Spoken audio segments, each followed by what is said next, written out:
Most entrepreneurs get caught up in the same rat race that they were trying to escape. Chaotic, all gas, no rhythm. But here's what nobody tells you about making real money online. The difference between solopreneurs making $500 a month and founders making $50K per month isn't work ethic, it's systems. I spent 3 years grinding as a solo hustler, working 16-hour days, chasing every trend, hustling in circles. You know what I made? Barely enough to cover my rent payment. But when I stopped operating like a lone wolf and started thinking like an organization, everything changed. Same hours, same effort, but now I was moving with rhythm, flow, and most importantly, systems that compound. Today, I'm breaking down the exact mindset shift that took me from solo hustler, making pennies, to running a systematic operation, generating 90K profit months using Amazon FBA. And if you stick around, I'll show you why Amazon is literally the perfect training ground for learning how to think like a CEO instead of a solo entrepreneur. Look, I see it every day. Smart people working themselves to death with nothing to show for it. And it all comes down to one fatal flaw. They're trying to out hustle a system instead of working with it. Look, there's a big difference between working in the business and working on the business. That's the first thing you need to ask yourself. Are you just trading your time and your resources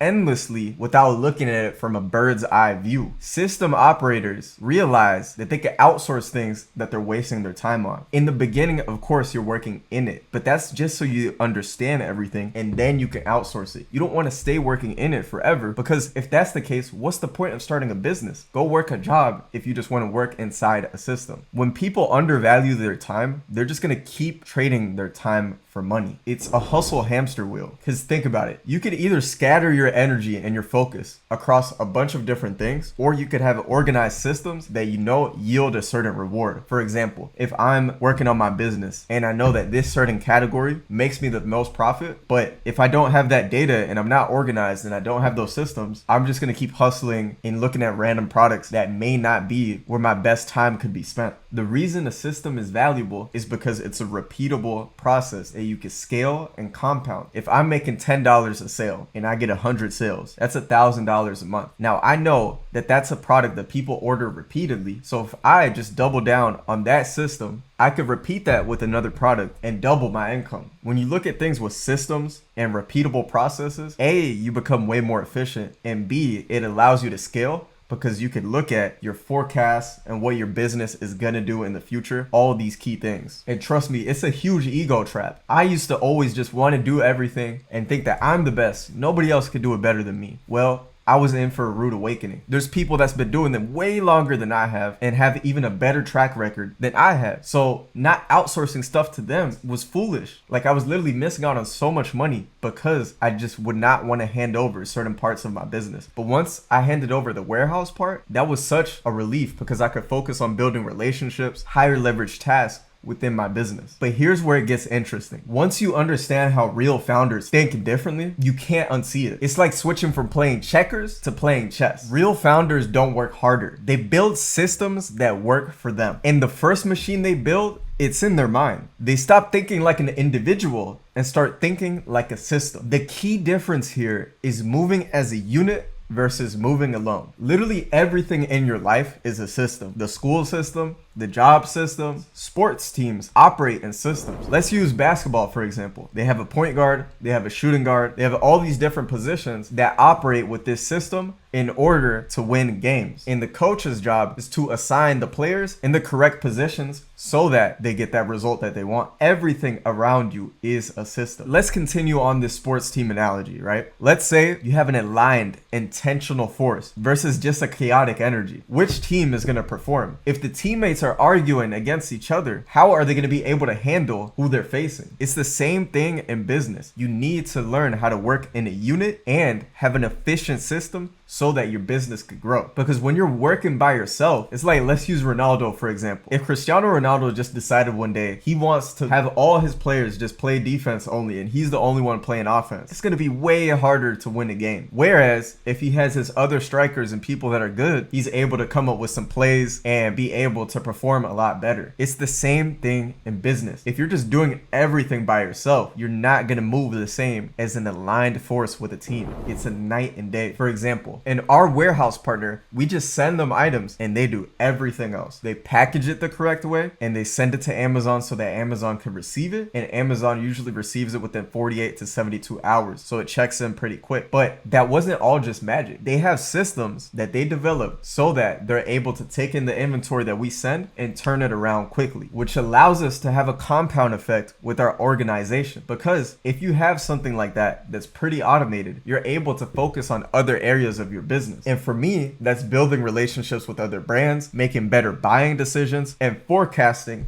where do we want to be at as a company in a year, 2 years from now. The higher leverage task. So I know I'm not talking about the most sexiest thing on the planet right now, but this is why boring beats exciting every single time. The winners and the people that have been in this business for 10, 20 years now are the ones who mastered this. And hell, even Amazon, when they started, this is what they focused on. Dialing in their 2-day shipping, making sure their customers are happy, and making sure that they build a platform that people fall in love with. And as a result, they built this incredible system where almost anybody who approaches it the right way can take advantage of it. But here's where most people get stuck. They'll hear this and they'll be like, yeah, that all makes sense. But they don't actually know what it means to operate this way. Let me show you the difference. Here's how a solo hustler approaches Amazon versus how a system builder does it. Same platform, completely different game. Solo hustler, drop shipping random products, switching niches every month, no SOPs, no repeatable processes. System builder, one product category, documented processes, predictable growth. And this is something that we teach in our partnership model. We help clients build in these systems because if they don't have the foundation right, their business is going to crumble. And so we make sure the emphasis for all our clients inside our program that we teach them, this is how you set up your SOPs. This is how you set up your systems so that they could also scale their business and most importantly, work on it instead of in it. Here's another example of a solo hustler doing customer service at 2 a.m. whereas a system builder has a VA building out tickets or an AI that can automate it with my exact script. Solo hustler, reinvent the wheel daily versus a system builder following proven frameworks that compound and scale. But here's the beautiful part. Amazon just isn't a marketplace. It's literally the world's biggest business system and it's designed to reward thinkers. Let me explain. Think about it. Amazon is a $500 billion system that wants you to succeed. Why? Because when you win, they win. They've built the infrastructure, the customer base, and the trust. All you need to do is plug into their system with your own microsystems. Amazon handles the payment processing, customer trust, shipping infrastructure, traffic. You handle the product selection, inventory system, and the review system. The platform literally shows you what's working the best, what's getting sales, review counts. Their algorithm rewards consistency in systems and punishes random hustle. There's a reason we emphasize doing things the correct way. It's because you will get rewarded in the long term with Amazon. Every successful seller uses the same core systems. They're not reinventing anything new. Because as we grew, we realized that it was because of our systems and our repeatable processes that compounded. So we want to pass that on because it's really a plug and play sort of system that you can implement for yourself. That's why in our program, we don't teach you how to fight Amazon's system and risk your account. We teach you the 5 micro systems that perfectly plug into their macro system. Our product research system, our AI tools that help us do this a lot faster and more efficiently. If you're not using AI right now, you're literally sleeping or living under a rock, and you need to get with the program because that is what's going to separate people who took advantage versus those who just watched AI take over a lot of things that we were doing 3 to 5 years ago. Having all these systems is like having answers to the test. Amazon already tells you what they want. You just need to be able to provide it to them. So here's what it comes down to. You could keep hustling solo, fighting against systems that are bigger than you'll ever be. Keep trading time for money, keep burning out, and keep wondering why everyone you see seems to have it figured out. Or you could accept the simple truth. The winners aren't the hardest workers anymore. They're the ones who understand billion-dollar systems like Amazon aren't your competition. They're your leverage. Amazon has already solved the hard parts. The customers, the trust, the logistics, the payments. They've built a machine that prints money for people who know how to work with it instead of against it. The only question is, are you going to keep fighting the current or are you finally ready to swim with it? Because once you make that shift from hustler to system builder, there's no going back. And trust me, you won't want to.